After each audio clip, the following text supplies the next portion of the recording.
안녕하세요. 아침 7시 찾아가는 하나님의 말씀입니다.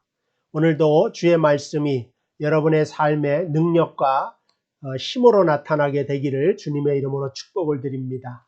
오늘 주신 하나님의 말씀 마가복음 6장 7절에서 13절까지 말씀을 제가 읽어드리도록 하겠습니다. 12제자를 부르사 둘씩 보내시며 더러운 귀신을 제어하는 권능을 주시고 명하시되 여행을 위하여 지팡이 외에는 양식이나 배낭이나 전대의 돈이나 아무것도 가지지 말며 신만 신고 두벌옷도 입지 말라 하시고 또 이르시되 어디서든지 누구의 집에 들어가거든 그곳을 떠나가기까지 거기 유하라. 어느 곳에더든지 너희를 영접하지 아니하고 내 말을 듣지도 아니하거든 거기서 나갈 때에 발 아래 먼지를 떨어버려 그들에게 증거를 삼으라 하시니 제자들이 나가서 회개하라 전파하고 많은 귀신을 쫓아내며 많은 병자에게 기름을 발라 고치더라. 아멘. 어제 제가 여러분들에게 예수님께서 두 번째 고향 방문에 대한 말씀을 드렸습니다. 첫 번째 방문 때도 고향 사람들에게 배척을 당하셨는데 두 번째는 제자들을 데리고 배척당하신 고향을 또다시 방문하신 것입니다. 제자들 앞에서 배척을 당하실 것을 알고도 왜 제자들을 데려가셨는가? 그들을 훈련하기 위함이다. 그런 말씀을 드렸습니다. 그러니까 주님을 따라가고 신자로 살아가는 것이 여행을 가거나 놀러 가거나 유흥을 즐기러 가는 삶이 아니라 때로는 배척을 당하고 고난을 당하고 멸시를 당해도 사명감을 가지고 걸어가야 될 길이라고 하는 사실을 그들에게 각오하게 하고 결단하게 만들기 위하여 고향에 가서 그들에게 훈련을 시킨 것을 알 수가 있습니다. 오늘 훈련이 끝난 제자들 두 명씩 짝지어서 오늘 파송하시는 장면이 나옵니다. 그래서 제자들을 부르사 둘씩 보내시며 왜 혼자 보내지 않고 두 명씩 보내셨을까요? 한 명 가는 것보다 두 명 갈 때가 더 능력 있게 일할 수가 있고 한 사람이 힘들어하고 한 사람이 쓰러질 때 다른 한 사람이 세워줄 수 있기 때문인 것입니다. 또 이 두 명이라고 하는 둘이라고 하는 숫자는 증인의 숫자입니다. 그러니까 객관의 수라고 하는 것입니다. 예수님께서 합심기도를 강조하시면서 마태복음 18장 20절에 두세 사람이 내 이름으로 모인 곳에는 나도 그들 중에 있느니라 말씀하고 있습니다. 여기 왜 두세 사람이 필요하냐? 만약에 혼자 기도한다면 자기 개인적으로 원수진 사람을 위하여서 원수를 위하여 기도하는 것이 아니라 원수를 망하게 해달라고 기도할 수가 있습니다. 내 사업은 잘 되고 내 옆집에 경쟁 관계에 있는 사람은 망하게 해달라고 기도할 수도 있죠. 이건 바로 혼자 기도할 때 나타나는 잘못된 일입니다. 근데 만약에 두 명, 세 명이서 함께 기도하게 되면은 좀 더 객관적으로 모든 사람을 유익하게 만드는 기도를 하게 된다. 그래서 주님께서는 두세 명이 내 이름으로 모여서 기도한 것, 이러한 것을 중요하게 생각하고 있는 것입니다. 그래서 제자들도 보낼 때도 혼자 보내는 것이 아니라 두 명씩 짝지어서 보냈다. 그러면서 이 파송할 때 지침을 주시는데 7절 말씀에 보니까 더러운 귀신을 제어하는 권능을 주셨다. 그런 것입니다. 여러분 세상에 더러운 귀신이 있습니다. 영적으로 볼 때 우리가 육신의 눈으로 볼 땐 아무것도 보이지 않지만 영적으로 세상이 오염되고 더러워지고 타락해져 가는 것은 더러운 귀신과 우리의 많은 세상의 사람들이 영합해서 살아가기 때문이다. 그렇게 성경은 보고 있는 것입니다. 우리가 생각해 볼 때 문화와 과학을 더러운 귀신이 붙잡고 우리를 타락하게 만드는 것을 볼 수가 있습니다. 사람들은 문화적으로 지식인들이 다원주의다. 왜 꼭 하나님만 믿어야 되고 왜 꼭 성경만 좋은 책이냐? 다른 좋은 신들도 많고 좋은 책들도 많고 다원주의 아니냐? 다 좋은 대로 자기 원하는 대로 믿으면서 살아가야 된다 하는 것으로 이 세상을 오염시키기도 합니다. 동성애를 즐기면서 이건 인권의 문제다. 성소수자의 개인의 권리의 문제다. 이렇게 우리를 오염시키기도 합니다. 마약을 흡입하라고 하면서 개인 취향으로 개인 취미로 일상화시키기도 합니다. 태어나지도 않은 아이를 유산시키면서 부모의 선택이기 때문에 그럴 수 있다. 상황에 따라 능히 그럴 수 있다는 것으로 합리화시키기도 합니다.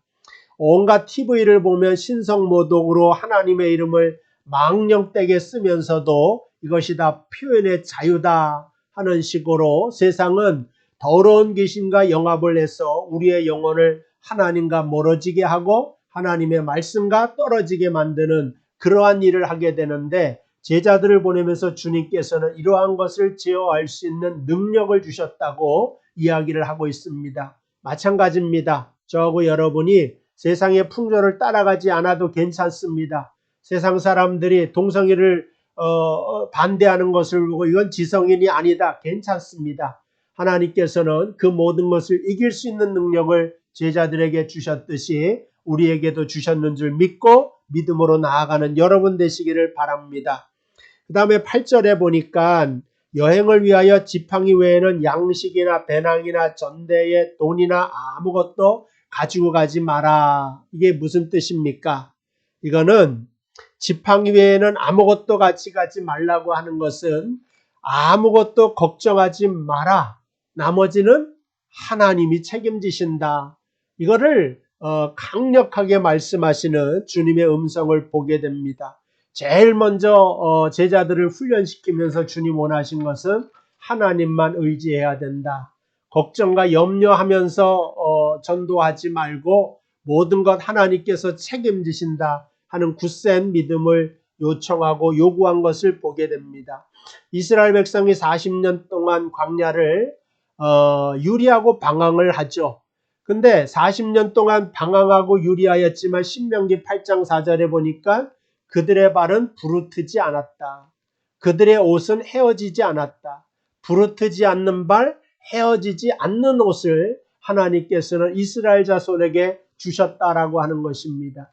만약에 출애굽을 하기도 전에 광야에서 거기서 발이 부드러우면 어떡하나, 옷이 헤어지면 어떡하나, 먹을 것이 없으면 어떡하나 이러면서 아마 가기를 결정하고 준비를 했으면 출애굽을 하지 못했을 것입니다. 그저 우리도 마찬가지로 하나님을 의지하는 마음으로 내일 일은 내일이 염려하고 오직 하나님의 권능이 우리와 함께 있음을 믿고 담대하게 나아가시기를 주님의 이름으로 축복을 드립니다. 요즘 세상도 마찬가지예요. 세상이 흉흉하기도 하고 코로나 바이러스가 너무 강력해서 60도의 온도에도 죽지 않는다. 90도의 온도에도 15분을 버티게 된다. 또 나은 사람을 보니까 3% 정도뿐이 항체가 발생하지 않았다. 여러 가지 안 좋은 소식들이 울려나지만 그러나 의사의 손에서 이 문제가 해결될 것이 아니라 하나님의 손에서 해결이 된다. 귀신의 문제가 때로는 이러한 바이러스의 문제지만 영적인 문제로 보면서 우리가 합심으로 두세 사람이 모여서 기도할 때 내가 그들과 같이 한다고 했으니까 우리 명성교회 이 말씀을 듣는 여러분들이 오늘도 변함없이 우리 인류를 구원해 달라고 불쌍하게 여겨달라고 기도할 수 있는 여러분들 되시기를 바랍니다. 자, 9절과 10절 말씀 보니까는 두벌옷도 입지 말고 또 이르시되 어디서든지 누구의 집에 들어가거든 그것을 떠나기까지 거기 유하라. 이게 무슨 뜻일까요? 우리가 전도하러 가서 어느 집에 갔는데 그 마을을 떠나가기 전까지는 집 옮겨 다니지 말라고 하는 것입니다. 이건 뭐예요? 더 좋은 환경, 더 좋은 유할 집이 생겼다고 거길로 가지 말고 하나님께서 처음에 주신 곳에서 계속 머물러서 복음에 집중하라고 하는 것을 알려주고 있는 것입니다. 세상에서는 좋은 환경이 있죠. 좋은 직장도 있고 좋은 여러 가지 여건도 있을 수 있습니다. 근데 복음 전할 때는 그러한 환경 찾아서 따라가는 것이 아니라 복음에 집중하는 사람이 되어라. 주님께서 이렇게 말씀하고 있습니다. 그래서 형편 따라 더 좋은 것을 찾지 말고 말씀 집중하자. 11절 말씀. 어느 곳에든지 너희를 영접하지 아니하고 너희 말을 듣지도 아니하거든 거기서 나갈 때에 발 아래 먼지를 떨어버려라. 여러분, 이스라엘 사람들이 이방인 땅을 지나가다가 거기서 나오잖아요. 그럼 가장 먼저 하는 일이 먼지를 떨어버리는 겁니다. 근데 오늘 말씀해 보니까 유대인의 땅에 들어가서도 복음을 받지 않으면 먼지를 떨어버리라고 하는 건 그들을 이방인처럼 생각해라 라고 하는 뜻입니다. 그러니까 여러분, 우리가 전도하다가 믿음으로 살아가다가 사람들이 변화받지 않고 복음을 받아들이지 않고 비꼴 수도 있고 우리를 멸시할 수도 있습니다. 그때에 실망하지 마라. 네 탓이 아니다. 네 잘못이 아니다. 네가 능력이 없어서가 아니다. 네가 열심이 없어서가 아니다. 그런 쪽으로 자기 비하를 하거나 우울하게 생각되어지는 것이 아니라 이들은 아직까지는 선택받은 하나님의 백성의 때를 못 만난 사람이다. 다시 다른 때 하나님이 선택할 때, 지금은 이방인이고 선택받을 때 우리가 전도한 것이 열매를 맺을 수가 있고 그때 이 사람들이 하나님께 돌아올 수 있다고 하는 그러한 말씀을 하고 있는 것입니다. 우리가 씨를 뿌리는 자의 비유를 통해서도 알지만 하나님께서는 씨 뿌리는 사람에게 왜 길가에 뿌리냐, 왜 돌짝밭에 뿌리냐, 그러니까 열매가 없지 이렇게 말하지 않고 밭을 들어서 말합니다. 좋은 땅이 왜 되지 못했는가.